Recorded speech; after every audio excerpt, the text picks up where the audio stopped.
The climate crisis is something that is touching all of us. From record temperatures and extreme weather to fires, floods, and water shortages, the predictions made in the past are increasingly becoming our present. But what lies in store for us? What kind of world will we experience in the future? And can we as individuals actually do anything about it? This is a new series where we can learn more about the climate crisis, dig into the science behind it, and learn ways that each of us can influence and accelerate action, specifically through our jobs. Because even though the problem is massive, we as individuals can actually help us change course. I'm Erin with the Hive Initiative, and this is Climate Workspace. I'm about to jump on a call with Marybeth Arcodia, who is a postdoctoral research fellow at Colorado State University. And she's a climate scientist that will help us understand the background of the climate crisis. She's going to cover the IPCC, who they are, and the reports that they make. And she's also going to help us understand the 1.5 degree warming target. All of this is going to form a foundation that we can use and return back to as we work on climate solution concepts together in future episodes. So let's go give her a call. Can you tell me a little bit about your background and what you study? I study atmospheric science, and that's a large umbrella, and I mostly focus on climate science within that. And I study climate variability and predictability. So I use climate models, observations, and a suite of data science techniques to understand sources of the Earth's climate predictability. And what is the IPCC? The IPCC is the Intergovernmental Panel on Climate Change.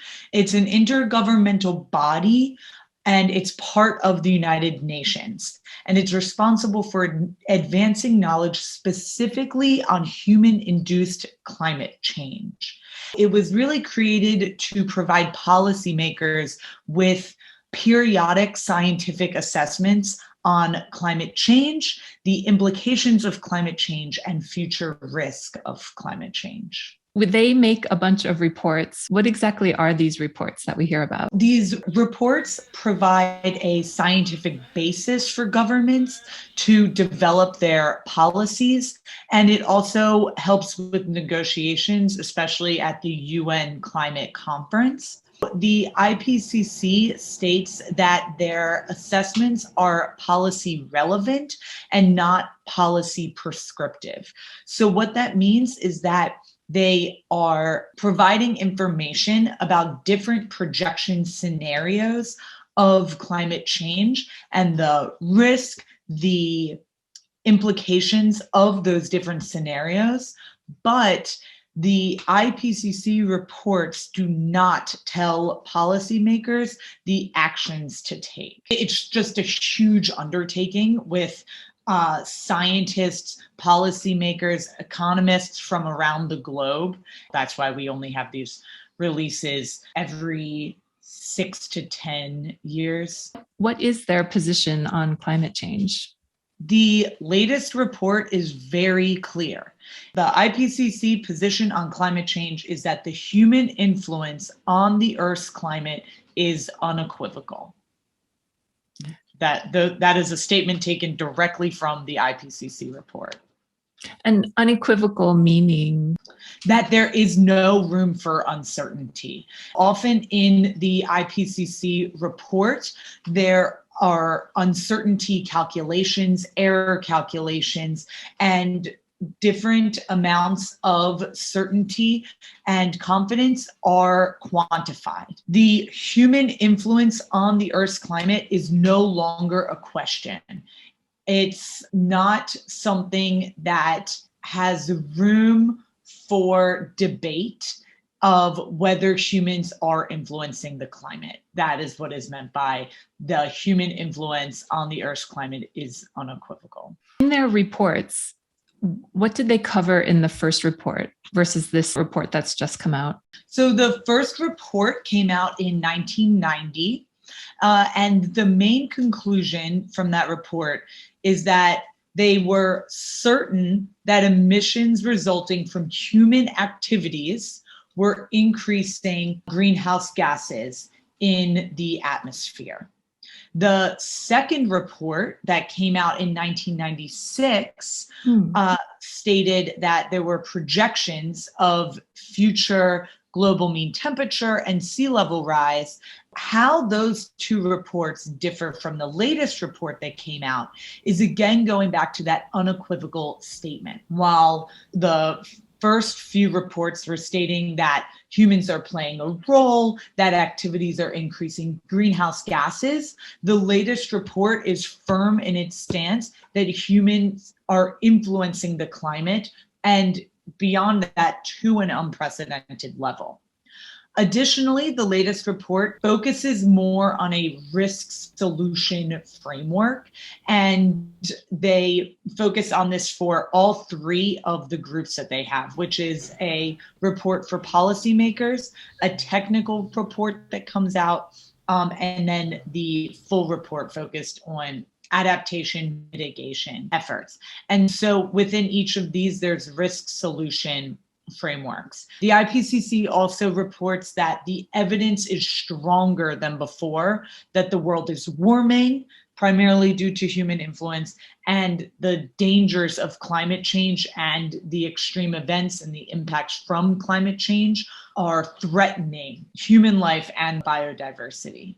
And so I think we've heard a lot about how dire the situation is, but I think it's hard for a lot of us to grasp it. How can somebody who's normal, what can they take away from the reports? So the main takeaway for everyone should be that main conclusion from the IPCC report, that there is no uncertainty that human activity is playing a role in climate change, and that we are becoming the dominant factor in the climate change that we are seeing. The amount of time that we have to be taking drastic action is dwindling, and that's becoming more and more clear with each report that is released. One of the main takeaways that I think should be taken by everyone from these reports is how urgent the situation is, and that it is a climate crisis, a climate emergency, and we're seeing this in widespread effects. In one of the reports, they talked about keeping warming under 1.5 degrees Celsius. How did they come up with this number, and why do we have to do that? 1.5 degrees Celsius refers to the global average temperature increasing by 1.5 degrees Celsius compared to pre-industrial levels, usually taken around 1850. 1.5 C was taken as a benchmark, as a goal for the world to stay under that global average temperature reaching. And this is a good threshold, and often 1.5 degrees C is compared to 2 degrees C. And I find this to be a good comparison because it's easy to think, what's the big deal about 1.5 degrees, especially the difference between 1.5 and 2 degrees Celsius. And the reason is because this is again, a global average. So if you think about pouring oil into a lake, you wouldn't be able to see the water level changing until it was so high. However, we know that even a little bit of oil can cause damage in that. And so it's a similar type thinking that even though it's not that large of a temperature change globally, it's still having these massive impacts. So, for example, if we keep the global temperature under 1.5 degrees C by 2100, the global sea level rise would be 10 centimeters lower than if we had 2 degrees Celsius warming. Another example, the likelihood of an Arctic Ocean ice-free summer would be once per century with 1.5 degrees, with at least once per decade with 2 degrees Celsius. The temperature change is also greatly affecting our oceans. So with 1.5 degrees warming, we would likely see 70 to 90% decrease in our coral reefs. But with 2 degrees Celsius, virtually all. So over 99% of our coral reefs would decrease. And so it's important to realize that 1.5 degrees Celsius still has huge impacts globally, but they are less drastic than 2 degrees, especially 3 degrees, 4 degrees, etc. Can you explain how tipping points work and work into the climate projections? Sure. So a tipping point basically means irreversible or extremely difficult to go back to it. We have these tipping points for us to be able to make these projections like those stats that I was giving you from the last question. We consider these different tipping points that make it that we can't go back anymore. If we reach 2 degrees Celsius, that doesn't necessarily mean that we'll reach 4 degrees. It just means that the impacts from the 2 degrees are going to be significantly more drastic and not able to go back to a pre-industrial, that zero anomaly of temperature change. It just gets more and more difficult. And the reason is because of this incremental change and the sensitivity of the climate system. So a really good example is that if today we shut off all emissions, no cars, no lights, no factories, honestly, not a realistic possibility. The Earth would still warm for about 25 years because of the complexity and the sensitivity of the system. So we've basically committed ourselves to another 25 years of warming, even if we shut off emissions. And so this plays into those tipping points. Emissions that we release today have an impact on the future. We have these benchmarks to be able to make projections of what would the impacts be. We also have compounding impacts in our climate system. Not just is the Earth getting warmer, but this is increasing the severity of extreme events. It's causing more flooding and drought events, which causes more food insecurity and water insecurity. With each small increment of warming, we see greater and greater compounded effects, which makes it harder for our adaptation efforts to keep up. That's why we have these various benchmarks. Are we able to adapt to these changes that we're seeing?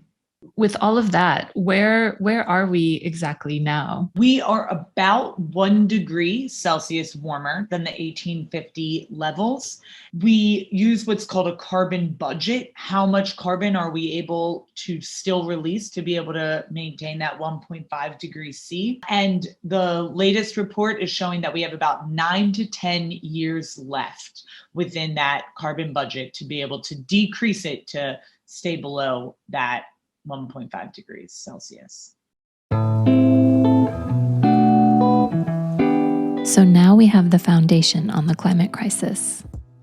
The IPCC's most recent report states that humans are unequivocally causing changes to the Earth's climate and that there will be very serious consequences if we don't act quickly.